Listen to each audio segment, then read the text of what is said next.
আমি আপনাদের এই এলাকারই সন্তান। আমার বাড়ি শাহজাদপুরের হাবিবুল্লাহ নগর ইউনিয়নে শ্রীফলতলা গ্রামে। আমার বাবা মরহুম ডাক্তার এম এ মতিন সাহেব আপনাদের এলাকারই সন্তান ছিলেন। আপনাদের ভালোবাসায় বিভিন্ন সময়ে উনি এখানে এমপি ছিলেন, সংসদ সদস্য ছিলেন, মন্ত্রী ছিলেন এবং সেই দায়িত্বগুলো পালনকালে আপনাদের জন্য, এলাকার জন্য কিছু কাজ করার চেষ্টা করেছি। আমি তার সন্তান হিসেবে আমি নিজেও একজন চোখের ডাক্তার। তার চেয়ে বড় পরিচয় যে আমি আপনাদের এই এলাকার মানুষ হিসেবে এই এলাকার ভালো কিছু যেন হয়, এলাকার মানুষের জন্য ভালো কিছু যেন করা যায়, সেই কাজটার জন্য আমি আমার মতো করে, আমার সীমাবদ্ধ অল্প সামর্থ্যে আমার মতো করে চেষ্টা করি, আগামীতেও সেটা করার চেষ্টা করি। আজকে রতনকান্দি উত্তরপাড়া ওলামায়ে কেরাম এবং যুব সমাজের উদ্যোগে মিলাদুন নবী ও সিরাতুন নবী উপলক্ষে যে মাহফিলের আয়োজন করা হয়েছে, সেই মাহফিলে উপস্থিত হতে পেরে এবং আপনাদের আমন্ত্রণ পেয়ে আমি অত্যন্ত কৃতজ্ঞ, আনন্দিত এবং ধন্য বোধ করেছি। বিশেষ করে এই মাহফিলে সম্মানিত বক্তারা আছেন। আজকের এই অনুষ্ঠানের সভাপতি আছেন জনাব আলহাজ মোহাম্মদ হাসান আলী, সভাপতি রতনকান্দি উত্তরপাড়া কেন্দ্রীয় জামে মসজিদ, এবং এই মাহফিলে প্রধান বক্তা আন্তর্জাতিক ইসলামী স্কলার ও হাদিস বিশারদ হযরত মাওলানা মুফতি আরিফ বিন হাবিব। এছাড়াও আছেন হযরত মাওলানা মুফতি আব্দুল আহাদ সাহেব এবং হযরত মাওলানা মুফতি মোহাম্মদ আমিনুল ইসলাম সাহেব। এই মাহফিলে ওনারা অত্যন্ত যোগ্য এবং এই বিষয়ে ওনারা অনেক জ্ঞান রাখেন, লেখাপড়া করেন, চর্চা করেন।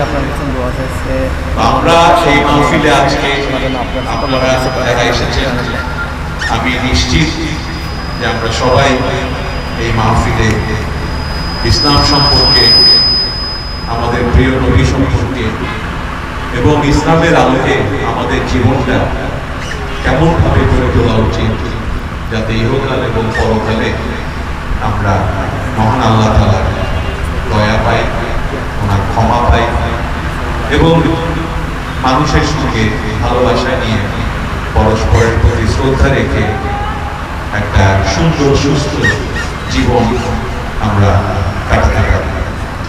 আমি এই বিষয়ে বিশেষজ্ঞ না, আমি লেখাপড়া করেছি ডাক্তারি, ডক্টরেট পিএইচডি করেছি, সেটাও ডাক্তারি জনস্বাস্থ্যের উপরে। সুতরাং এখানে আমিও আমাদের সম্মানিত মুফতিরা, মুফতি সাহেবরা আছেন শ্রদ্ধাভাজন, আমিও ওনাদেরই একজন ছাত্র, আমাদের থেকে শুনতে এসেছি, শিখতে এসেছি। খুব ভালো লাগছিল এখানে ওনার যে আলোচনা শুনছিলাম। তো আপনারাও আজকে এই আলোচনা থেকে অনেক কিছু জানতে পারবেন, এটা আমি বিশ্বাস করি। আমি জাস্ট দু একটি কথা বলতে চাই আমাদের দেশের সম্পর্কে, আমাদের সমাজ এবং জীবন সম্পর্কে।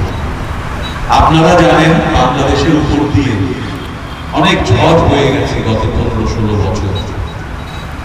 সারা দেশে অনেক মানুষ মজলুম ছিলেন, নির্যাতিত হয়েছে, যাদের প্রায় সকলেই কোনো অপরাধী ছিলেন, আমার আপনার মতোই সাধারণ মানুষ। তাদের একটাই অপরাধ ছিল, তারা সেই সময়ের যে জুলুমবাজ সরকার, সেই জুলুমের প্রতিবাদ করার চেষ্টা করত। তাদের একটাই অপরাধ ছিল, সেই দোর্দণ্ড ক্ষমতাশালী যারা ভেবেছিল তাদের হাতে পৃথিবীর সব ক্ষমতা, যা এই পৃথিবীতে আমরা সকলেই কম বেশি যে ভুলটা করি।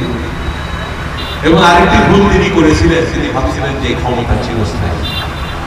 যে ভুলটাও আমাদের এই দুনিয়াতে মানুষ হিসেবে হয়তো অনেকেরই অনেক সময় হয়ে যায়।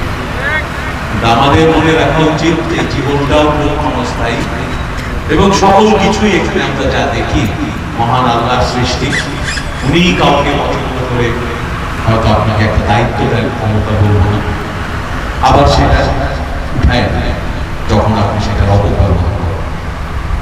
আমরা শাহজাদপুরের সাধারণ মানুষ হিসেবে আগেও চাইছি, ভবিষ্যতেও চাইছি, আর যেন কোন জুলুমবাদ সরকার দেশের মানুষের জন্য না আসে, আর যেন কোনদিন এইরকম শত শত আমাদের সন্তানরা যাদের হাতে কোনো অস্ত্র ছিল না, তারা একটা সাধারণ দাবি নিয়ে শান্তিপূর্ণ মিছিল করতে গেছিল। তাদের দাবি ছিল তাদের জীবন জীবিকা, যেন তারা কষ্ট করে লেখাপড়া করছে সেই মেধার ভিত্তিতে যোগ্যতা অনুযায়ী যেন একটা চাকরি করে সে তার পরিবার পরিজনকে নিয়ে শান্তিতে থাকতে পারে এবং স্বাভাবিক জীবন যাপন করতে পারে। এই ছিল তাদের। তারা বলে নাই যে আমরা ক্ষমতা চাই, আমরা সরকার হবো, আমরা প্রধানমন্ত্রী হবো, মন্ত্রী হবো। এই সাধারণ দাবিটাও মানা তো হয় নাই, বরং 16 বছর যা করে করে এই জুলুমবাজদের অভ্যাস হয়ে গেছিল। আপনি প্রশ্ন করলে আমরা না যেতাম,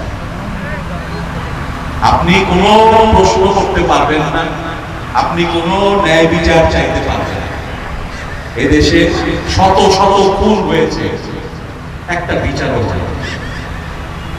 এদেশে হাজার হাজার কোটি টাকা সাধারণ মানুষের ঘামে ভেজা, কৃষকের ঘামে ভেজা, সরকারের ট্যাক্সের টাকা তারা চুরি করে নিয়ে গেছে, অন্য দেশে নিয়ে চলে গেছে। অন্য দেশ থেকে ধার করে নিয়ে আসছে টাকা এদেশে উন্নয়ন করবে বলে, আপনার নামে আমার নামে। সে ধারের টাকাও তারা চুরি করছে এবং পাচার করে নিয়ে গেছে। এখন আগামী 20, 30, 40 বছর আমি আপনি আমাদের সরকার প্রত্যেককে পাই পাই করে সেই ধারের টাকা যেটা চুরি হয়ে গেছে সেই টাকাটা আমাদেরকে শোধ করতে হবে, সুদে এবং আসলে। আমরা যে কত জুলুম হয়েছে আমাদের উপর সেটা তো আমরা নিজেরা যেহেতু মুসলিম ছিলাম আমরা সবাই জানি, আপনারাও সবাই জানেন। এখানে অন্তত অর্ধেক মানুষ আছে, আমি নিশ্চিত যে তার নিজের অভিজ্ঞতা বলতে পারবে যে গত 15 বছরে একদিন হইলেও সে অন্যায় জুলুমের শিকার হয়েছিল। ওই লোকগুলো কারো হয়তো ছোট্ট একটা ব্যবসা আছে, সেই ব্যবসায় চাঁদা দিতে হয়েছে, কারো হয়তো ভিন্ন মত পোষণ করে সেই ব্যবসাটাই হারিয়ে যাচ্ছে। এরকম নানান রকম জুলুম চলছে। আজকে এখানে রাজনীতির কথা বলবো না, তবে এই মাহফিলে যে ইসলামের কথা হয় সেই কথা তো ইহকাল পরকাল দুইখানেই সত্য এবং সুন্দরের একটা জীবন যেন আমরা কাটাতে পারি সেটার জন্য। সেই কারণে সমাজের এই কথাগুলো আমাকে বলতে হইল। যদি কোনো ভুলত্রুটি হয় আমার সুন্দর দৃষ্টিতে দেখবেন, তবে এইটুকুই বলবো, আমাদের প্রত্যেককে তার বিবেকটাকে জাগ্রত রাখতে হবে, ধর্মের কথা মনে রাখতে হবে, অধর্ম এবং জুলুমবাজকে না বলতে হবে। আরেকটা জিনিস আজকে পেপারে পড়লাম, ঢাকা বিশ্ববিদ্যালয়ে একটা হল আছে, সলিমুল্লাহ মুসলিম। দেখেন বাংলাদেশটাকে কোন পর্যায়ে নিয়ে যাওয়া হয়েছিল। শান্তিতে এই দেশে ওয়াজ মাহফিলও করা যেত, এই দেশে ধর্মের কথা বলা যেত, এই দেশে সংখ্যাগুরু মানুষ মুসলমান, সেই দেশে ঢাকা বিশ্ববিদ্যালয়ে মানুষের ট্যাক্সের পয়সায় চলে, সেইখানে বিশ্ববিদ্যালয়ের ছাত্রদের হল, যে হলের নাম হচ্ছে সলিমুল্লাহ মুসলিম হল, সেই হলে গত 16 বছর হলের মসজিদে পর্যন্ত মাইক দিয়ে আজান দেওয়া যায় না, নিষিদ্ধ। আজকে 15-16 বছর পরে সেই হলের মসজিদে আবার মাইকে আজান। এই বিষয়গুলো আমাদের মাথায় রাখতে হবে যাতে আমরা সচেতন থাকি। সামনে হয়তো এক সময় দেশে ভোট হবে, রাতের ভোট না, আমির ভোট না, একা একা ভোট, আসল ভোট।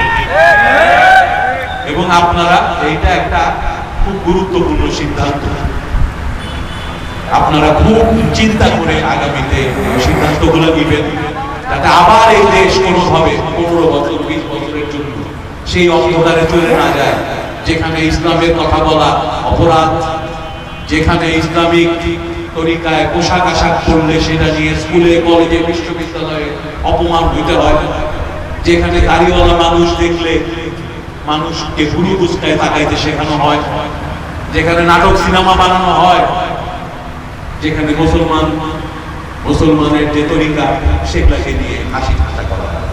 আমরা ওই বাংলাদেশ চাই, এইটুকুই আমাদের কথা। আমি আর বক্তব্য দীর্ঘায়িত করব না, আপনারা আমার জন্য দোয়া করবেন, আমি যেন আপনাদের সঙ্গে থাকতে পারি আগামী দিনগুলোতে, এবং যেটুকু পারি দুটা চারটা ভালো কাজ যদি আপনাদের জন্য করে যেতে পারি তাহলে মনে করবো জীবনটা সার্থক, এবং কোনো অন্যায় অপকর্মে আল্লাহ যেন কখনো আমাকে জড়িত না করে, এই দোয়া। সবাইকে অনেক ধন্যবাদ। আসসালামু আলাইকুম।